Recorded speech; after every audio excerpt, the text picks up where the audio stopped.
오늘 본문은 시편 저자가 하나님이 어떤 분인지 열방에 선포하는 내용을 다루고 있습니다. 시편 저자는 이스라엘 백성뿐만 아니라 열국에게 이렇게 명령합니다.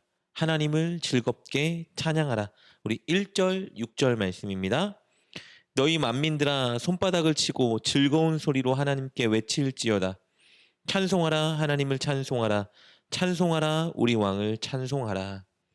시편 기자가 이렇게 이방 민족들에게 하나님을 찬양하라고 명령할 때 이방 민족들은 왜 우리가 너희 이스라엘이 믿는 너희 신을 찬양해야 하는가라고 반문할지 모릅니다. 당시 고대 근동 지역에는 각 지역마다 그 지역을 통치하는 신이 있다고 믿었습니다. 그러니 민족마다 고유의 신을 가지고 있는 거예요. 그런데 이스라엘이 자신들이 믿는 하나님을 자신들에게 찬양하라고 명령을 하니까 그들 입장에서는 우리가 믿는 신이 있는데 왜 우리가 너희가 믿는 이스라엘의 신을 향해 찬양을 드려야 하는가 의아해할 수 있겠죠. 그래서 시편 기자는 그들이 왜 하나님을 찬양해야 되는지 그 이유를 제시해 줍니다. 2절과 7절 말씀입니다. 지존하신 여호와는 두려우시고 온 땅의 큰 왕이 되심이로다. 하나님은 온 땅의 왕이심이라 지혜의 시로 찬송할지어다. 2절과 7절 말씀을 원어 성경으로 살펴보면요. 두 구절 모두 앞에 왜냐하면이라는 말로 시작합니다.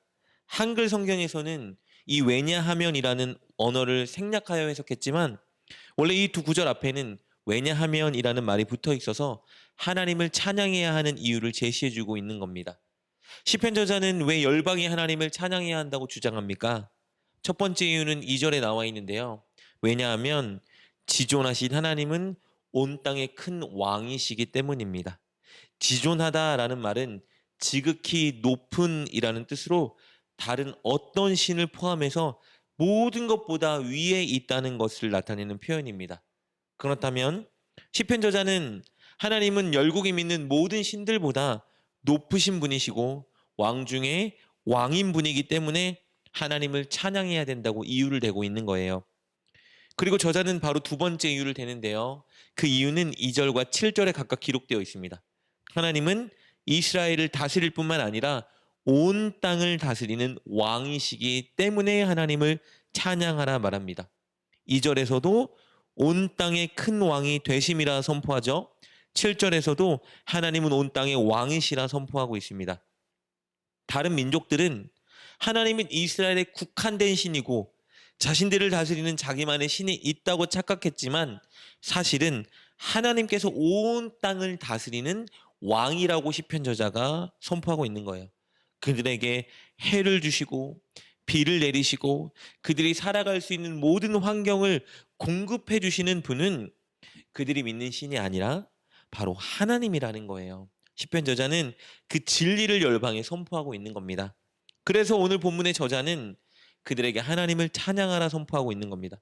그렇다면 이 명령은 그들의 진짜 신인 하나님께 돌아오라는 초청의 명령이기도 한 것입니다. 이렇게 시편 저자는 하나님이 신 중의 신이며 모든 열방을 다스리는 진짜 왕이라고 주장하면서 열방에게 하나님을 찬양하라 명령했습니다. 그리고 이어서요, 시편 저자는 하나님이 신 중의 신이고 모든 땅을 다스리는 왕이라는 증거를 대는데요. 그 증거는 바로 자신이 속한 이스라엘 민족입니다. 하나님은 이스라엘을 자신의 백성으로 삼아주셨죠. 그리고 전쟁의 도구도 갖추지 못하고 군사력도 변변치 않았던 이스라엘이 전쟁에 늘 승리하게 도우셨습니다. 이스라엘이 잘나거나 이스라엘이 강해서 승리를 준 것이 아니라 하나님이 선택한 하나님의 백성들이기 때문에 하나님께서 그들에게 승리를 주셨던 거예요. 그래요, 주변국들은 이스라엘에게 패하고 굴복하고 있는 상황이었습니다. 우리 3절과 4절 말씀입니다. 여호와께서 만민을 우리에게 나라들을 우리 발 아래에 복종하게 하시며 우리를 위하여 기업을 택하시나니 곧 사랑하신 야곱의 영화로다 셀라. 이것이 바로 하나님의 신중의 신이시고 모든 것을 다스리고 통치하는 왕이라는 증거라는 겁니다. 그러나 하나님은 이스라엘을 백성으로 삼아주셨지만 이스라엘만을 위한 신은 아니세요.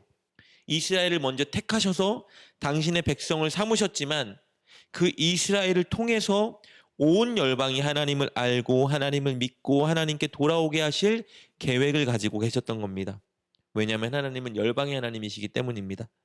이 계획은 이스라엘 백성들을 택할 때 이미 그들에게 말씀해 주셨고, 이스라엘은 하나님 말씀에 잘 순종하고 하나님의 위대하심을 드러내는 나라로 살아가며 열방을 주님께 돌아오게 만들어야 하는 것이죠. 그것이 이스라엘에게 주어진 사명이었습니다.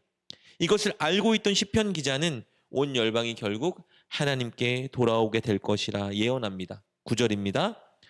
문 나라의 고관들이 모임이여 아브라함의 하나님의 백성이 되도다. 세상의 모든 방패는 하나님의 것이며 그는 높임을 받으시리로다. 이렇게 오늘 본문을 기록한 시편 기자는 온 열방에게 하나님을 찬양해야 하는 이유와 그 증거를 대며 그들에게 하나님께 돌아오러 촉구하고 있습니다. 사랑하는 여러분, 하나님은 우리의 왕이십니다. 그렇다면 우리는 하나님을 왕으로 먼저 모셔야 하겠죠.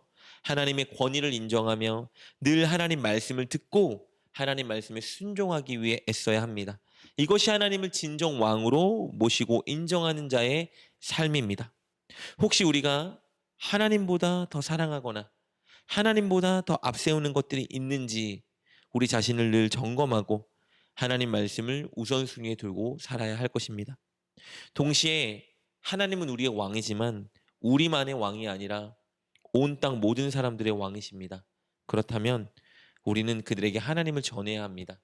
하나님을 믿지 않는 사람들에게 하나님이 그들의 왕이라는 진리를 전해야죠. 어떻게 전하죠? 우리의 섬김, 우리의 나눔, 우리의 용서, 우리의 희생으로 좋으신 하나님의 성품을 보여주어야 합니다. 그리고 동시에 우리가 철저히 하나님을 왕으로 모시는 삶의 모습을 보여줘야 하겠죠. 그럴 때 시간은 걸리겠지만 사람들은 하나님께 돌아오게 될 것입니다. 오늘 하나님을 저와 여러분의 왕으로 인정하며 하나님께 순종합시다. 그리고 하나님이 모두의 왕인 것을 전하기 위해서 영혼들을 위해 기도하고 기회가 있을 때마다 그들을 섬깁시다. 그렇게 꼭 하나님의 백성답게 살아가는 저와 여러분 되시길 주님의 이름으로 축복합니다. 기도하겠습니다. 하나님, 우리를 당신의 백성 삼아주시고 우리의 왕이 되어주셔서 감사합니다. 늘 하나님의 말씀을 배우고 묵상하며 하나님 말씀에 순종하는 하나님의 백성이 되게 하여 주옵소서. 그리고 주변에 믿지 않는 사람들에게 하나님이 그들의 왕임을 전하는 삶을 살게 하여 주옵소서. 섬김으로 나눔으로 전도로 그들을 주님께 인도하는 우리가 되게 하여 주옵소서. 예수님의 이름으로 기도드립니다. 아멘. 오늘 말씀을 통해 깨닫고 결단한 것은 무엇입니까? 그것을 붙들고 하나님께 기도합시다. 그리고 그렇게 실천하며 하루를 살아가는 여러분 되시길 주님의 이름으로 축복합니다.